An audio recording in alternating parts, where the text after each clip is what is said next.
kinsenas dahil kaya lahat yan ng liit benching kong pata at konting tubig. Grabe! Apaw bula! Sobrang bisa ng bula! At tapos silang buhugasin, pero may bula pa! Akin na to ha. Lead benching kung patak, sang buhugasin! Joy Kinsenas.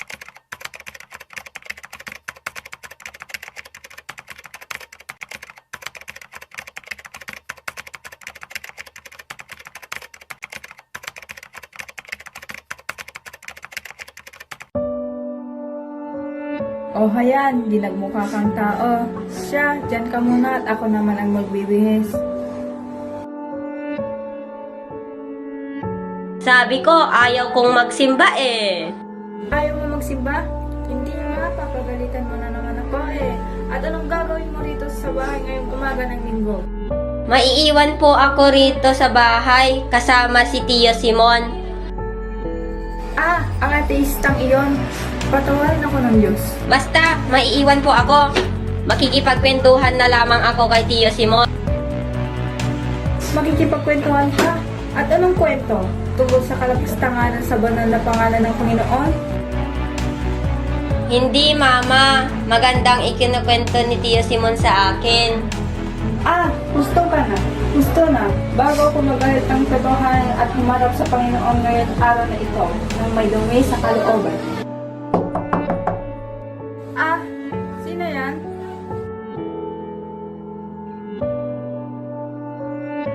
Maaari bang pumasok? Naulinigan kong tila may tinututo si Boy. Iyan ang itinututo ng pamangkin mo, kuya. Hindi nga raw sasama sa simbahan. Ayaw kong magsimba, Tio Simon. Maiiwan ako sa iyo rito. Hindi ako sasama kay Mama. Kailangan ka na daw sumama sa simbahan, Boy. Kung gusto mo kasama, maghintay kayo dito at magbibihis ako. Magsisimba tayo.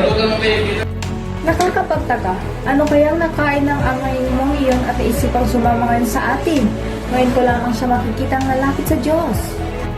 Kung sasama po si Tio, sasama rin ako. Yun, kaya lamang sasama ay kung sasama ng iyong amahin. At kung hindi, eh hindi ka na rin sasama.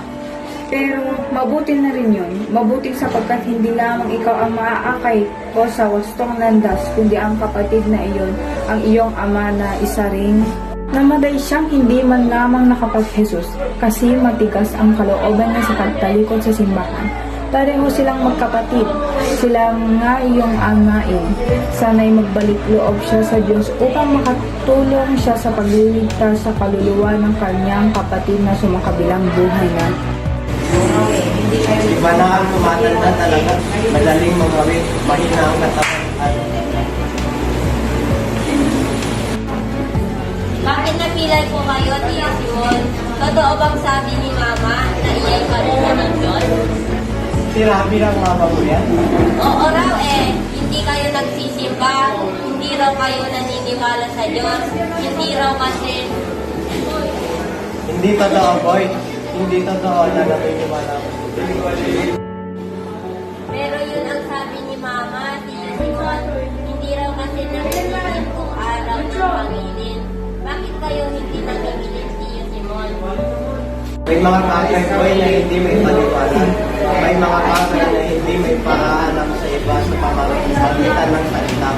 Ang mga bagay na ito ay malalaman lamang sa sariling karanasan, sa sariling pagkamulat. Ngunit kung ano man, itong mga bagay na ito, Boy, ay isa ang kayang malaki ang pananalig ko kay paghalang.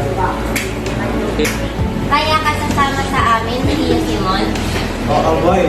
Sa akin, ang simbahan ay hindi masamang bagay, kaya huwag mong tatanggihan ang pagsama sa iyo ng iyong mama. Hindi dahil sa kapansanan ito ng aking paaboy, natutuhan ko ang sumalikod, hindi lamang sa simbahan, kundi sa Diyos. Nabasa ko ang sabihan ng James Smith Mautham, at ako'y nanalig sa filosofiyang pinanaligan ng kanyang tauhan ngayon. Ngunit hindi ako naging maligaya. Boy, hindi ako nakaramdam ng kasiyahan. Ano ang nangyari, Tio Simon? Lalo akong naging bubutin, magagibutin. Dahil doon, walang natuwang tao sa akin. Nawalan ako ng mga kaibigan hanggang sa magpagkasa ako Hanggang sa isang araw ay nangyari sa akin ang isang tubo ng nagpamulan sa aking malihin. Ano iyon, Tio Simon?